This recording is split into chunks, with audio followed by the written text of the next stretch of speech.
Di episode sebelumnya diceritakan kalau aliansi Dewan Tetua mengalami kerugian yang cukup besar, di mana satu-satunya batu kristal langka yang disimpan oleh Sekte Istana Dewa Laut akhirnya berhasil dicuri oleh Sekte Iblis. Serangan tersebut juga membuat salah satu basis kekuatan Dewan Tetua berkurang karena Xiao Xi, pemimpin dari Sekte Kota Awan, harus merelakan nyawanya demi menghancurkan batu kristal yang disimpan di wilayah sektenya. Sementara itu, Sui Ying yang sebelumnya dianggap telah almarhum saat jatuh ke dalam jurang angin hitam, ternyata masih selamat dan berhasil ditemukan oleh Yu Jin. Namun mereka berdua kini harus terjebak di dasar jurang dan berurusan dengan Imam Agung sekaligus ketua Sekte Angin Hitam.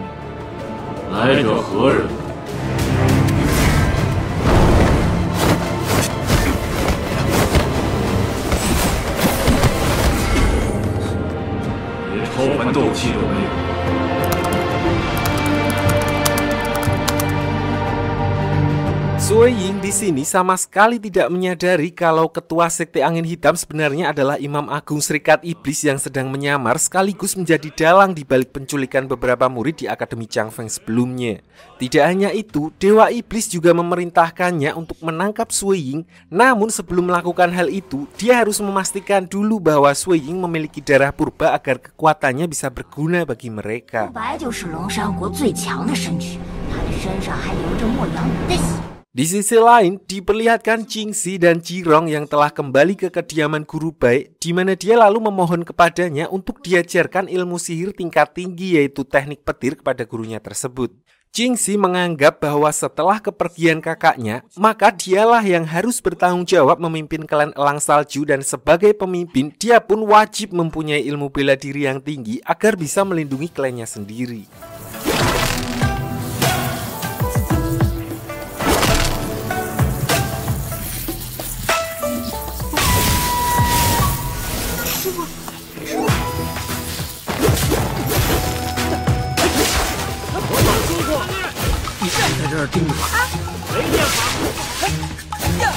Di saat yang bersamaan, Sui Ying juga sedang berlatih teknik Dewa Api seperti yang diminta oleh ketua Sekte Angin Hitam, dan hebatnya, hanya dalam waktu 1 malam, dia sudah mampu menguasai teknik tersebut.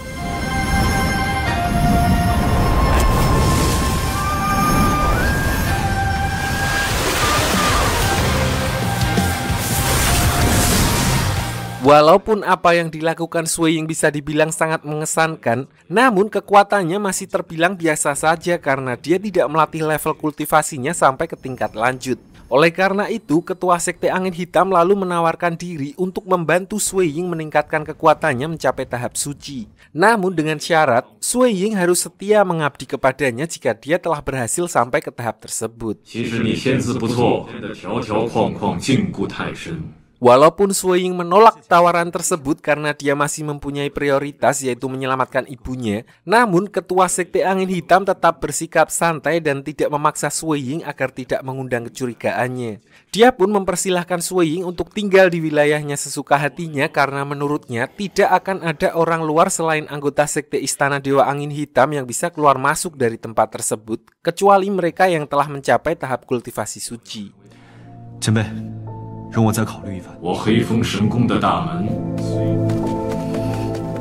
Singkat cerita, setelah kembali ke gubuk dan membiarkan Yu Jin beristirahat, Sui Ying lalu diam-diam kembali menemui ketua Sekte Angin Hitam, di mana dia membuat satu permintaan, yaitu agar ketua Sekte membantu Yu Jin keluar dari tempat tersebut. Sebagai gantinya, Sui Ying bersedia untuk tinggal dan menjadi anggota dari Sekte Istana Dewa Angin Hitam.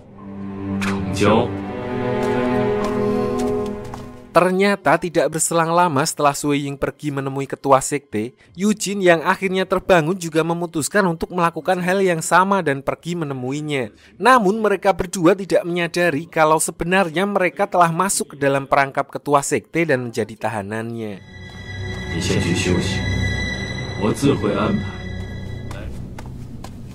Setelah beberapa saat dimasukkan ke sebuah ruangan, Sui Ying merasakan ada sesuatu yang ganjil ketika si burung yang sudah diubah menjadi manusia iblis bertingkah aneh di hadapannya. Sehingga dia memutuskan untuk memeriksa keadaan sekitar. Sampai akhirnya dia bertemu dengan Yu Jin yang ternyata juga merasakan hal yang sama. Dari sini mereka akhirnya sadar kalau mereka telah ditipu oleh ketua sekte dan memutuskan untuk langsung pergi meninggalkan tempat tersebut.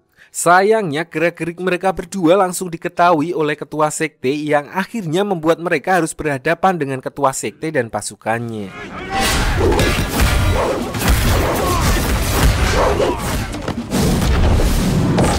Karena jelas kalah jumlah dan Sui Ying sempat terkena serangan ketua sekte, mereka lalu memutuskan untuk sementara bersembunyi menggunakan jurus kamuflase milik Yujin di sebuah ruangan pelatihan rahasia yang sepertinya sudah puluhan tahun tidak digunakan, sambil berusaha untuk memulihkan tenaga Sui Ying. Sempat terjadi sesuatu yang aneh saat Yujin mentransfer energinya kepada Sui Ying, di mana tiba-tiba dia merasakan ada lonjakan energi yang sangat besar muncul di sekitarnya. Namun dia menghiraukan hal itu karena mengira kalau energi tersebut berasal dari batu kristal yang sebelumnya tidak sengaja mereka temukan.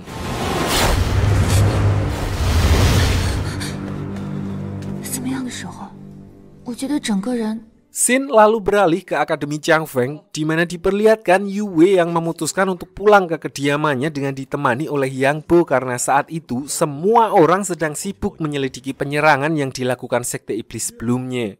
Namun tujuan Yue sebenarnya adalah untuk diam-diam menyelidiki kegiatan ayahnya, karena sebelumnya dia tidak sengaja melihat pecahan senjata dewa yang disimpan oleh Dewan Tetua, di mana pecahan tersebut menyimpan pola rahasia yang hanya diketahui oleh anggota klan keluarganya.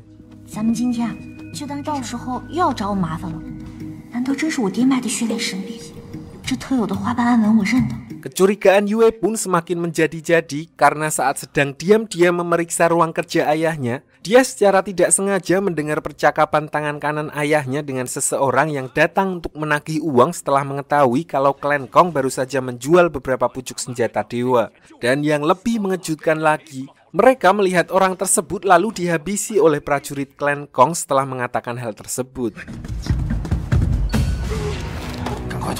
Setelah melihat kejadian itu, Yue pun akhirnya ditahan sementara dan Yang Bo bahkan diancam akan dieksekusi oleh keluarga Kong. Untungnya Yue berhasil mengulur waktu sampai akhirnya Yang Bo berhasil melepaskan ikatannya dan langsung mengaktifkan jimat pelari untuk kabur dari tempat tersebut.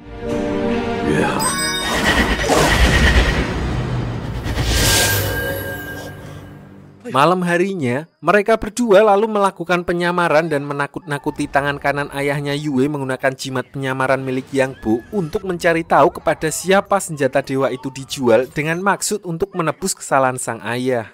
Dan aksi mereka pun membuahkan hasil di mana orang tersebut yang kebetulan lagi liut akhirnya mengatakan kalau senjata dewa milik klan Kong telah dijual kepada Moyang Chen.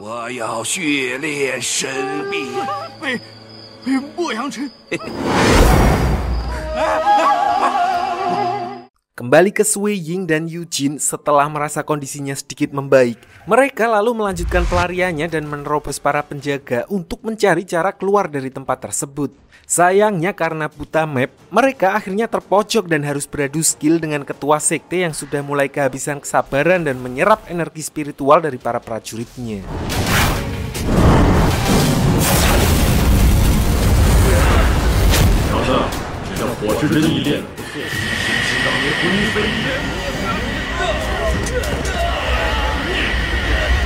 Di detik-detik terakhir, mereka menyadari kalau ada aliran udara tepat di belakang mereka yang mengarah ke atas jurang dan mungkin bisa dimanfaatkan untuk kabur dari Istana Angin Hitam. Tidak ada pilihan lain, Sui Ying pun langsung bergegas melindungi Yujin dari serangan ketua sekte lalu melompat menaiki aliran udara hingga membuat mereka berdua terlempar dari tempat tersebut.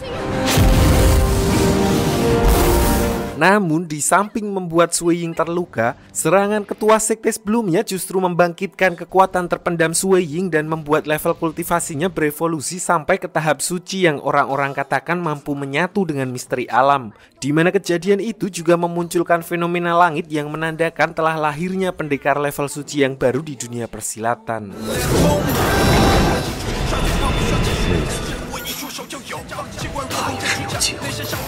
Ketua sekte pun tidak tinggal diam begitu menyadari apa yang baru saja terjadi pada Sui Ying dan langsung melancarkan serangan rahasia untuk memblokir aliran energi di tubuhnya, di mana hal itu membuat proses evolusi Sui Ying terhenti di tengah jalan dan menjadi tidak sempurna.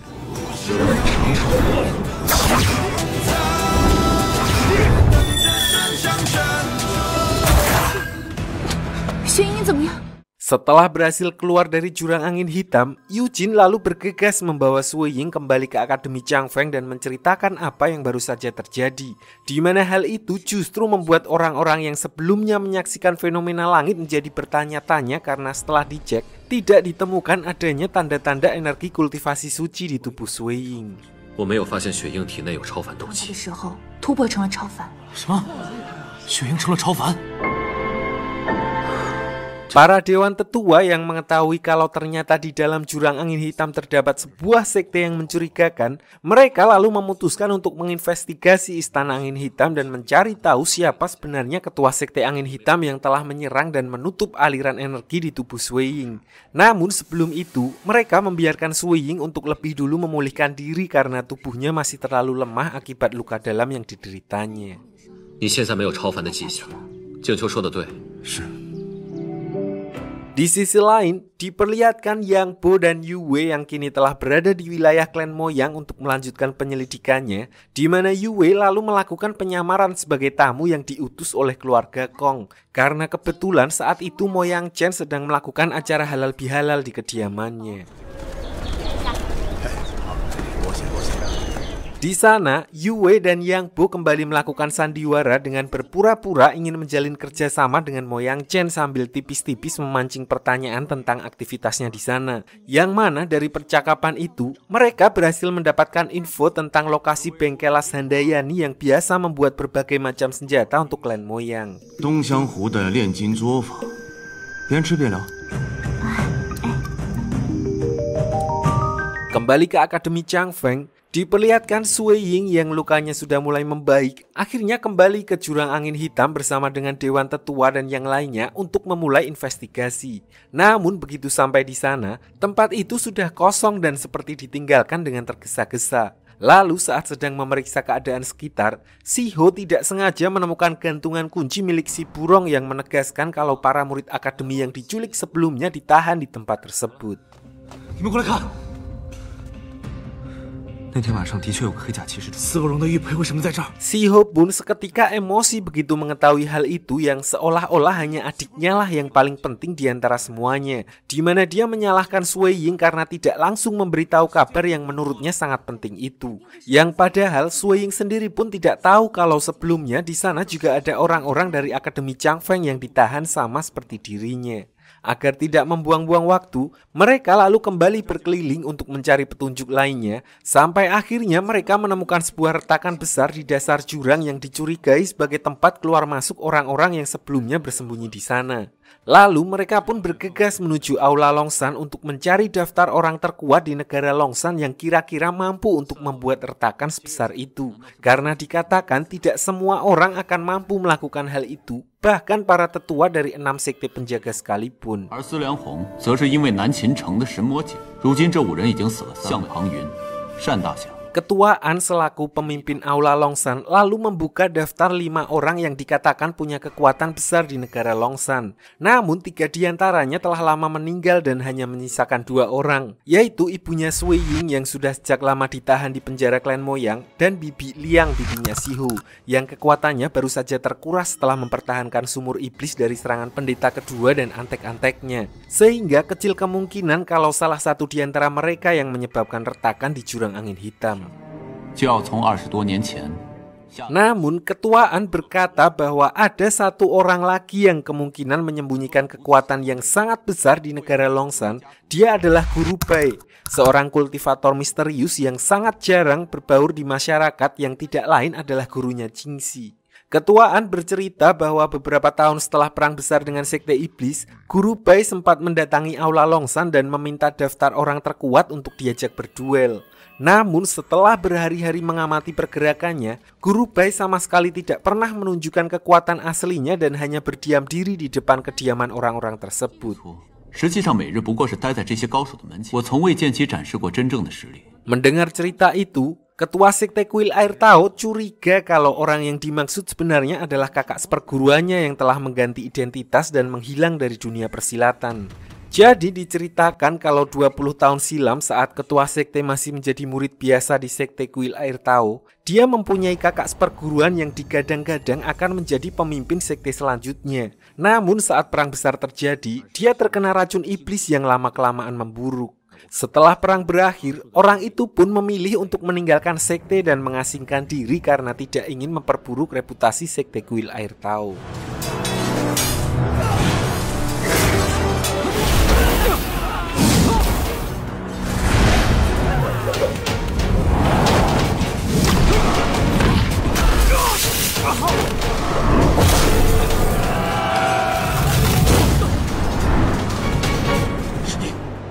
师父，你就全当没收过我这个徒弟吧。